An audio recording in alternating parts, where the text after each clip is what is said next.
नमस्कार, knocking-news.com में आपका स्वागत है। मैं हूं गिरिजेश वशिष्ठ। आने वाले समय में मैंने तो आपको पहले ही आगाह कर दिया था, लेकिन आने वाले समय में आपके बच्चे की स्कूल कैब का दाम बढ़ सकता है।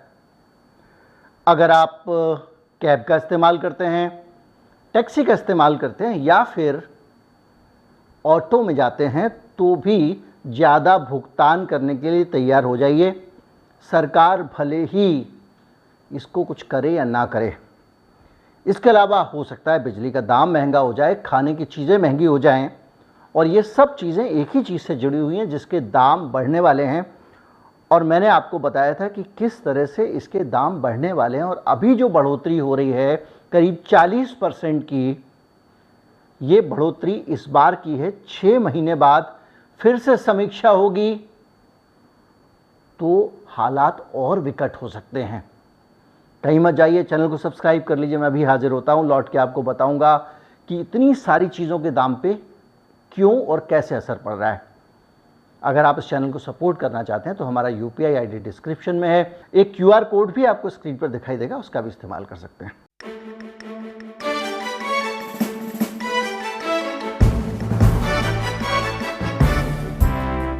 जब मैं आपको टैक्सी या ऑटो की बात करता हूं या मैं आपको बोलता हूं कि बच्चों की कैब महंगी हो जाएगी, तो बहुत सारे लोगों का दिमाग का राडार फटाफट ढूंढना शुरू कर देता है कि क्या मैं कैब का इस्तेमाल करता हूं। फिर आपको ध्यान होता है नहीं, वो तो हम खुद ही बच्चे को छोड़कर आते हैं। फिर आपके दिमाग में आता है कि नहीं, हम तो ऑटो भी इस्तेमाल नहीं करते हैं। तो मन को थोड़ी राहत होती है। ये ईमानदारी की बात है। जब इतनी ज़्यादा महंगाई बढ़ रही है तो उसके बीच में अगर आपको थोड़ी सी भी राहत की खबर हो तो आपको सुकून मिलता है। लेकिन इतनी जल्दी सुकून में मत आइए। दिल्ली NCR में अब ग्रेडेड एक्शन प्लान लागू हो गया है, GRAP। और उसके लागू होने के बाद में अब डीजल के जनरेटर तो बंद हो जाएंगे, और डीजल के जनरेटर बंद होंगे इसी वजह से पिछले कई सालों से लोगों ने CNG के जनरेटर चलाने शुरू कर दिए हैं। इसके अलावा जितना भी सार्वजनिक परिवहन है उसमें CNG का इस्तेमाल होता है। बसें हैं उसमें CNG का इस्तेमाल होता है। और CNG का दाम थोड़ा बहुत नहीं, 40% बढ़ने वाला है, ये खबर है। होता क्या है कि एक एजेंसी CNG के दामों की समीक्षा करती है। मैंने आपको पहले बताया था कि वो एजेंसी किस तरह से CNG के दाम तय करती है, और उस एजेंसी को फिर से दाम घोषित करना था। उसने अपना फैसला थोड़ा टाल दिया है क्योंकि ये बड़ा फैसला है और चुनाव नज़दीक है।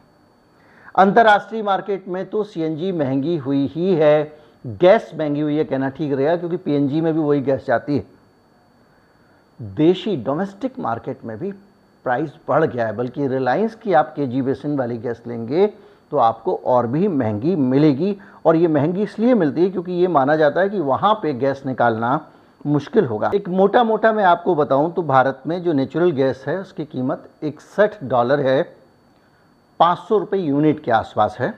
और ये बढ़कर $8.57 होने वाली है 6.1 से।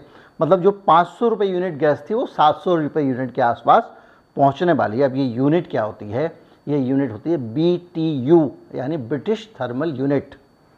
पिछले वीडियो में भी मैंने ब्रिटिश थर्मल यूनिट का इस्तेमाल किया था शब्द का, लेकिन मैंने आपको समझाया नहीं था कि ये BTU होता क्या है। ये कैसे ये निकला कि हम लीटर जानते हैं लेकिन गैस को लीटर में नहीं नापा जाता। हम किलोग्राम जानते हैं गैस को, उसमें भी नहीं नापा जाता। गैस को BTU में नापा जाता है। BTU यानी ब्रिटिश थर्मल यूनिट। यानी जितनी गैस की ज़रूरत 1 पाउंड पानी का टेम्परेचर 1 डिग्री बढ़ाने में पड़ती है, वो 1 BTU कहलाता है। और किसी भी प्रकार के इस तरह की एनर्जी वाली चीज़ों की जो पैमाइश है वो BTU में की जाती है। कोई गैस हो सकता है ज़्यादा ज्वलनशील हो, कोई हो सकता है कम ज्वलनशील हो। इसलिए भैया जितना ज़्यादा एनर्जी उसमें होगी, जितने जूल्स एनर्जी होगी, उस हिसाब से वो नाप देते हैं। तो ब्रिटिश थर्मल यूनिट। अब ये जो पर BTU के हिसाब से दाम बढ़ रहा है। अब मैं आपको एक चीज़ और बता दूं, आपको लग रहा होगा कि डायरेक्ट जो आप गैस कंज्यूम करते हैं उसी के दाम पे असर पड़ने वाला है। मसलन कि महीने का जो गैस का बिल आता है वो बढ़ जाएगा, या हो सकता है ऑटो वाला दाम बढ़ा दे। ये इनडायरेक्ट हुआ एक तरह का। हो सकता है कि आपके जो सीएनजी के इस्तेमाल है, आप अपनी गाड़ी में सीएनजी इस्तेमाल करते हो, क्योंकि दिल्ली में लॉकडाउन में सीएनजी गाड़ियों को थोड़ी छूट मिलती है, इसलिए बहुत सारे लोगों ने सीएनजी वाहन को अपनाया है। तो इन पूरे कैलकुलेशन के बीच में आपको एक चीज़ और जाननी पड़ेगी कि सीएनजी का ये जो सामने दिख रहा है, सिर्फ ये इस्तेमाल नहीं होता। जो बिजली आपके घर पे आती है, जो गैस आधारित बिजली घर हैं, और अभी हाल में सरकार ने कोयले से गैस आधारित बिजली घरों पे जाने का फैसला किया था। मैंने बताया था आपको कि किस तरह से सीएनजी, मैंने बताया था, ज़्यादा तो नहीं बोलता हूँ मैं। दरअसल मैं इस बहाने ये कहता हूँ कि अगर आपको इसमें रुचि हो तो एक पुराना वीडियो निकाल के आप देख सकते हैं, और कोई मकसद नहीं होता है इसके पीछे। तो सरकार चाह रही है कि अब कोयले की जगह गैस वाले बिजली घरों का इस्तेमाल किया जाए, क्योंकि कोयला बहुत महंगा हो रहा है और ये बिजली घर चालू किए गए हैं। इसका एक वीडियो मैंने बनाया था। तो जो गैस से बिजली बनती है उसका दाम भी बढ़ने वाला है, और सबसे ऊपर जो सबसे ज़्यादा इस्तेमाल तगड़ा वाला होता है वो होता है फर्टिलाइज़र बनाने में, यूरिया बनाने में। तो किसान को जो फर्टिलाइज़र मिलता है वो फर्टिलाइज़र मिलेगा महंगा, और फर्टिलाइज़र महंगा ना मिले इसके लिए सरकार को देनी पड़ेगी क्या? सब्सिडी। अब सरकार सब्सिडी कहाँ से देगी? सरकार के पास में आमदनी के सारे सोर्स ही कमज़ोर होते जा रहे हैं।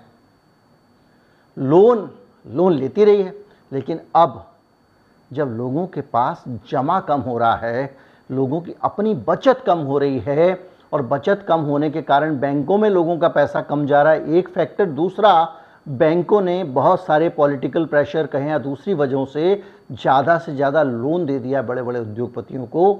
तो बैंकों का जो अनुपात होता है ना, जो रकम उनके पास जमा है और जितना उन्होंने उधार दिया है, उनके बीच में उनको एक मेंटेन करना पड़ता है गैप। ऐसा नहीं कि वो बहुत ज़्यादा दे दें और पता चला कि कल के दिन कोई आदमी जिसने पैसे जमा किए वो निकालने आया, हो ही नहीं। और इसका उल्टा भी नहीं कर सकते कि वो बैंक में अपने पास पैसे रख के सड़ाते रहें और ग्राहक को ब्याज देते रहें। तो एक उनके लिए एक फिक्स है, एक लिमिट की भाई इतना अंतर होना चाहिए, इतना कुशन होना चाहिए। वो कुशन बहुत पतला हो गया है। मतलब स्थिति करीब करीब वैसी ही हो गई है कि अचानक अगर बहुत सारे लोग पैसे निकालने पहुंच जाएं तो बैंक बगले झांकने लगेगा। तो उस पूरी हालत के बीच में अब सरकार को अगर लोन चाहिए तो तभी मिलेगा ना जब लघु बचत होगी, लोग अपना पैसा जमा करें। लोगों के पास पैसे ही नहीं है, गरीब आदमी के पास पैसे ही नहीं है, तो सरकार का वो सोर्स भी कम हो गया। तो ये जो स्थिति है ये हर तरफ से बता रही है कि सरकार भी अब ज़्यादा मदद करने की हालत में नहीं है। मैंने आपको बताया था कि डॉलर का दाम 80 बना रहे, इसके लिए बहुत सारा आरबीआई अपना ही छापा हुआ रुपया खुद ही खरीद रही है इंटरनेशनल एक्सचेंजेस में जाके, ताकि रुपए की कीमत डॉलर के मुकाबले ज़्यादा बनी रहे। दुविधा में दोनों गए, माया मिले न राम। आपकी बहुत सारी विदेशी मुद्रा आपने इसमें झोंक दी और डॉलर देखिए आप 82 का हो ही गया। कोई लाभ नहीं हुआ, आपका विदेशी मुद्रा भंडार कम हो गया। तो जो भी है, इस पूरी स्थिति के बीच में जो सीएनजी का दाम बढ़ रहा है उसका असर मैं ये बताने की कोशिश कर रहा हूँ कि सिर्फ आपकी महंगाई में नहीं पड़ेगा, एक पूरे तंत्र पर पड़ेगा। सरकार सब्सिडी देगी तो वो संकट में फंसेगी, नहीं सब्सिडी देगी तो खाद महंगी पड़ेगी, किसान मुश्किल में पड़ेगा, और किसान मुश्किल में पड़ेगा तो हम मुश्किल में पड़ेंगे क्योंकि अनाज महंगा हो जाएगा। जो भी है, परिस्थितियां धीरे धीरे धीरे करके अजीबोगरीब कुछ फैसलों के कारण, कुछ अंतर्राष्ट्रीय स्थितियों के कारण, इन अंतर्राष्ट्रीय स्थितियों में बेहतर फैसले लिए जाएं इसीलिए सरकार होती है, बिगड़ती जा रही हैं। और जो ताज़ा है वो यही है कि आने वाला जो समय है हमारे लिए वो और ज़्यादा महंगाई भरा हो सकता है। इसमें एक राहत की ये एक गुंजाइश कुछ विशेषज्ञ देख रहे हैं, और वो ये देख रहे हैं कि हो सकता है कि गैस की मार से बचाने के लिए सरकार, चुनाव भी आ रहा है, पेट्रोल के दाम कम कर दे, क्योंकि बहुत सारे मोटा नुकसान चल रहा है। किनको चल रहा है? हमारी तेल कंपनियों को, पेट्रोल के दाम ना बढ़ाने के कारण। तो वो जो नुकसान चल रहा है उसकी भरपाई किए बगैर अगर ये दाम कम कर दें, क्योंकि अभी अंतर्राष्ट्रीय मार्केट में दाम कम है, लेकिन पहले जब दाम ज़्यादा था तब भी उन कंपनियों ने सिर पे बोझ लेके सरकार के दबाव में आपको सस्ते में पेट्रोल दिया। और हालत यह है कि जो तेल कंपनियां हैं उनकी अंडर रिकवरी 23,000 करोड़ की पहुंच गई। आप सोचिए, सरकार पेट्रोल का दाम बढ़ने नहीं दे रही है और तेल कंपनियां महंगा क्रूड खरीद के। लेकिन एक बार बताइए, अगर इतनी अंडर रिकवरी है 23,000 करोड़ की, तो ये पैसा कहीं से तो आया होगा, इसका मतलब कंपनियां इतना कमा रही हैं ना, यानी तेल का दाम पहले से इतना ज़्यादा है। खैर जो भी हो, लेकिन इस अंडर रिकवरी को कवर करने के लिए अभी ये पेट्रोल कंपनियां लगी हुई हैं कि जितना तेल कच्चा सस्ता हुआ है उसी दाम में बेचते जाओ और अपने घाटे की पूर्ति कर लो। अब दिक्कत ये हो गई है कि उनका जो पेट्रोल उन्होंने सस्ते में आपको दे दिया उससे घाटा हो गया, अब वो उस घाटे की भरपाई कर रहे हैं जब अंतर्राष्ट्रीय मार्केट में कम हुआ है।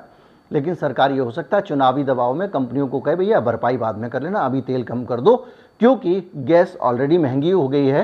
लेकिन इससे भी एक अजीब सा असंतुलन होगा, वो असंतुलन ये होगा कि सीएनजी महंगी हो जाएगी, पेट्रोल के दाम उसके मुकाबले कम हो जाएंगे, तो जो एक बेहतर और कम प्रदूषण वाला माध्यम है उसके प्रति लोगों का रुझान कम हो जाएगा। बहरहाल सिस्टम में यही होता है कि जब आप एक जगह छेड़ते हो तो सोच समझ के छेड़ना चाहिए। और ये जो तुर्रमशाही में बैठ के 4 आदमी कमरे में फैसला लेंगे, हमको जो करना है सो करना है, तुम्हें करना है तो करो नहीं तो घर बैठो वाली मानसिकता से जो लोग सरकार चलाते हैं उनको इस तरह की दिक्कतें देखनी पड़ती हैं। उम्मीद करता हूँ वीडियो अच्छा लगा होगा। अच्छा लगा हो तो ज़्यादा से ज़्यादा लोगों तक पहुँचाएँ, चैनल को सब्सक्राइब कर लें। नमस्कार, जय हिंद।